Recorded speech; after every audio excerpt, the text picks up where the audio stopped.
Most people take omega-3 the same way they take a multivitamin. Grab the bottle, swallow a couple capsules, and assume it's quietly protecting their heart, brain, joints, and inflammation. The problem is, omega-3 doesn't work like a one-size-fits-all vitamin. It behaves more like a dial, where the right setting depends on your biology, your baseline levels, your absorption, and your risk profile. And if you're thinking, how risky can fish oil be? Here's the uncomfortable truth. In certain people, at certain doses, omega-3 supplementation has been associated with a higher risk of atrial fibrillation, AFib, an irregular heart rhythm that can raise stroke risk. The absolute risk is usually small, but if you're the person it happens to, small stops being comforting very fast. So this video is about doing omega-3 the smart way, how to get the benefits without playing supplement roulette. Not hype, not fear. Just a practical, evidence-aware framework you can actually use. Quick disclaimer, this is educational content, not medical advice. I'm not your clinician. If you have heart disease, a history of arrhythmias, you're on blood thinners, you're pregnant, or you're managing a chronic condition, talk to your doctor before changing supplements. Now let me show you the core problem with just take fish oil. Imagine 3 people, same brand, same dose, same 2 capsules a day habit. Person number 1 absorbs it well. Their omega-3 status rises into a range associated with better cardiovascular outcomes,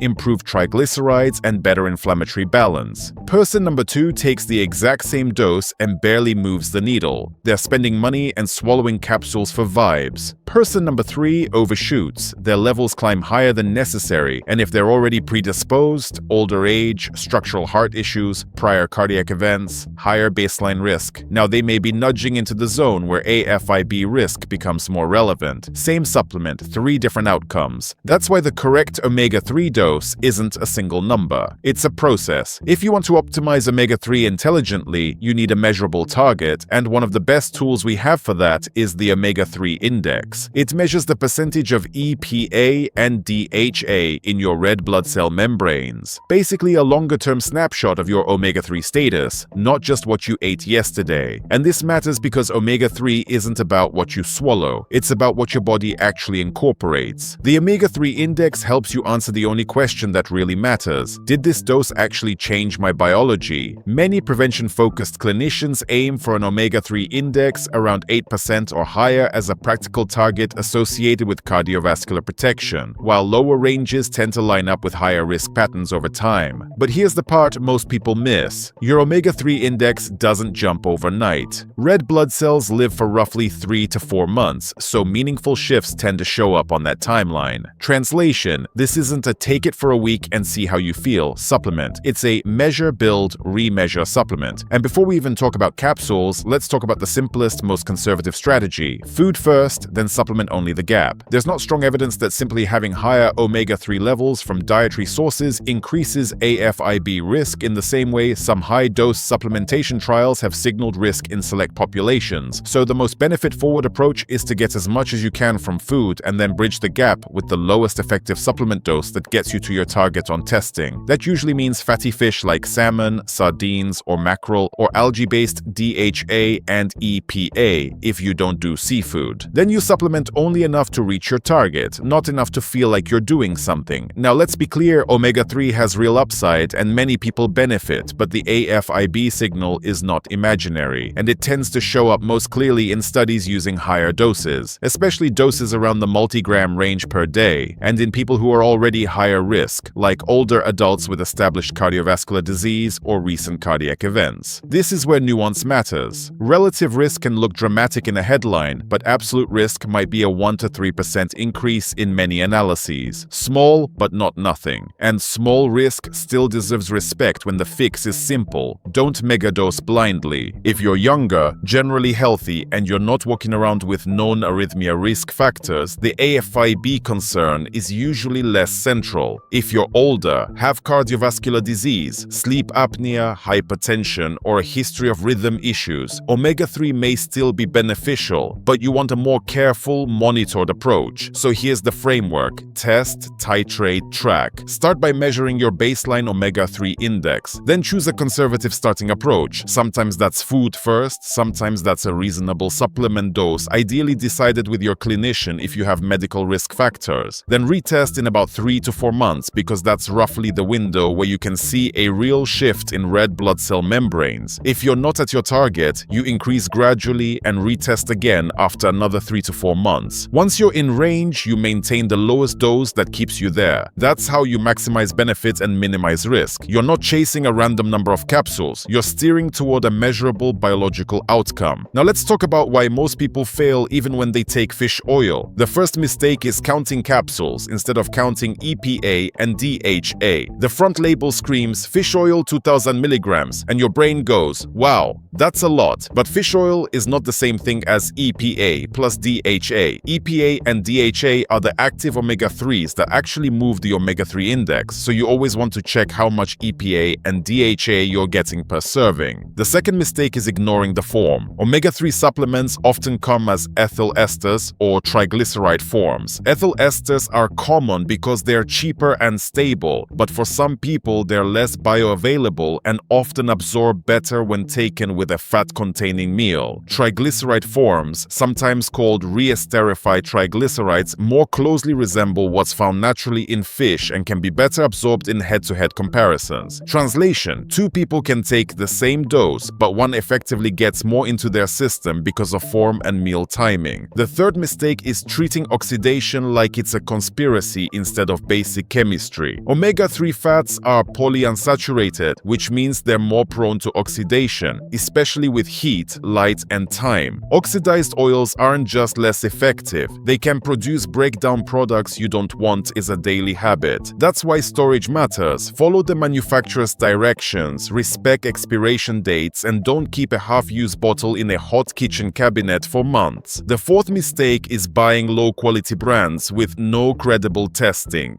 Quality matters more for omega-3 than almost any other supplement category because contamination and freshness are real variables. Look for reputable third-party testing and meaningful quality standards, not just pretty packaging and influencer hype. So what's the omega-3 plan that actually fits real life? Here's the simplest version. Step 1. If you can tolerate it, eat fatty fish a couple times a week or use algae-based omega-3s if you don't do seafood. Step 2. If you supplement, choose a product that clearly lists EPA and DHA amounts. Pay attention to the form and take it in a way that supports absorption. Step 3. Stop guessing and use the omega-3 index to confirm you're actually reaching a beneficial range. Step 4. If you're older or higher risk for arrhythmias, don't experiment with high doses casually. Work with your clinician and aim for the lowest effective dose that gets you to target. And if you take nothing else from this video, take this. Omega-3 is not a more is better supplement. It's a right level for you supplement. Because the goal isn't to win the supplement aisle. The goal is to improve outcomes, heart health, brain support, triglycerides, inflammation balance, without drifting into unnecessary risk. If you want, leave a comment with your general age range, 20s, 30s, 40s, 50s, 60 plus, and your main goal, whether it's heart health, triglycerides, inflammation, brain health, or family history, and I'll tell you which part of this framework is most important to prioritize when you bring it to your doctor.